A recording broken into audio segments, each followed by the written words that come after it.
وبركاته. إن الحمد لله نحمده ونستعينه ونستغفره ونعوذ بالله من شرور أنفسنا ومن سيئات أعمالنا.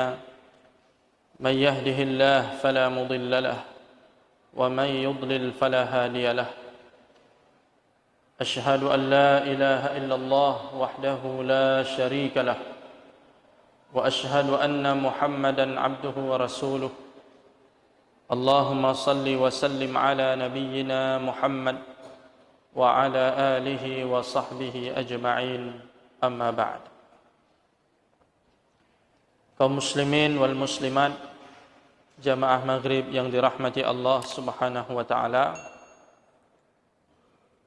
pada malam yang mulia ini kita akan kembali melanjutkan kajian sirah sahabiyat putri Rasulullah sallallahu alaihi wasallam, Fatimah radhiyallahu anha. Insyaallah kita akan sama-sama mengikuti dan menyimak riwayat-riwayat hadis-hadis dari Nabi sallallahu alaihi wasallam tentang kedudukan dan keutamaan Fatimah radhiyallahu anha, selain dari apa yang telah disebutkan pada pertemuan-pertemuan sebelumnya. Yang pertama, sebuah hadis yang diriwayatkan oleh Imam Al-Hakim,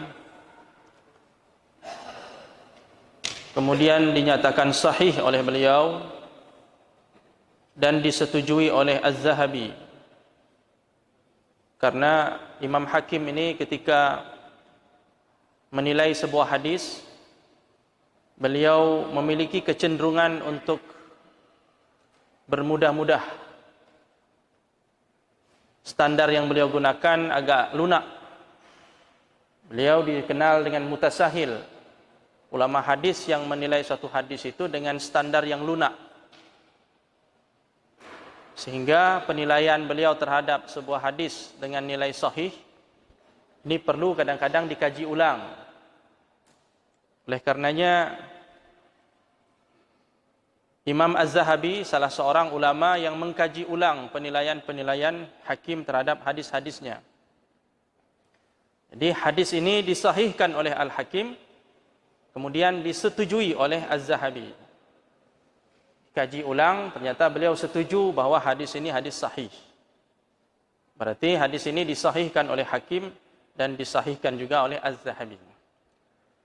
Dari Abi Sa'id Al-Khudri, sahabat Nabi sallallahu alaihi wasallam. Qala Rasulullah sallallahu alaihi wasallam, telah bersabda Nabi sallallahu alaihi wasallam, la yubghiduna ahlal baiti ahadun illa adkhalahu Allahun nar. Tidak ada seorang pun yang membuat kami marah para ahlul bait kecuali orang tersebut akan diazab oleh Allah dalam neraka. Ini salah satu hadis tentang keutamaan ahlul bait.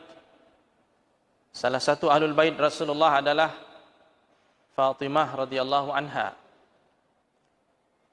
Seorang yang melukai hati ahlul bait, membuat mereka marah, murka, maka itu akan mengundang murka Rasulnya.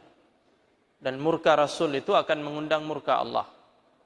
Orang yang dimurkai Allah akan diazab oleh Allah subhanahu wa ta'ala dalam neraka. Oleh karenanya kita Ahlussunnah wal Jamaah memerangi dan memusuhi setiap orang yang memusuhi ahli bait Rasulullah sallallahu alaihi wasallam. Dalam sejarah Islam itu ada dikenal satu kelompok namanya An-Nawasib. Kelompok-kelompok yang menghujat ahlul bait Nabi, yang tidak senang kepada Ali, tidak senang kepada Hasan, Husain, tidak senang kepada Fatimah, ya. Di kelompok Nawasib. Di satu sisi yang lain ada kelompok yang terlalu mengkultuskannya, kelompok Rafidah, Syiah. Jadi kedua-dua kelompok ini tidak selamat. Kedua-duanya berada di jalan yang salah. Yang satu terlalu mengkultuskan sehingga mengangkat kedudukan mereka di atas yang sesungguhnya. Satu kelompok lagi terlalu merendahkan. Ini juga tidak selamat. Seperti Nabiullah Isa. Jadi Ali bin Abi Thalib itu Ahlul Bait itu macam Nabi Isa. Kata para ulama mirip seperti Nabiullah Isa. Orang Yahudi menghinanya, memusuhinya. Orang Nasrani terlalu mengkultuskannya. Maka jalan yang selamat adalah jalan Islam. Kita memuliakan Nabiullah Isa tapi tidak menuhankannya. Ini jalan yang selamat. Jalan Islam, ummatan wasatan. Inilah maksud ummatan wasatan. Salah satunya. Jalan Islam bagaimana dia memuliakan Nabi Isa, tapi tetap dalam koridor dia sebagai Nabiullah, sebagai manusia, bukan sebagai Tuhan. Bukan sebagai anak Tuhan dan sebagainya. Itu keyakinan kita. Begitu juga kita meyakini Ahlul Bait Nabi SAW. Jadi kita wajib hukumnya mencintai Ahlul Bait Rasulullah, melindungi mereka, memuliakan mereka, mendoakan mereka, dan mengambil contoh dan keteladanan dari mereka.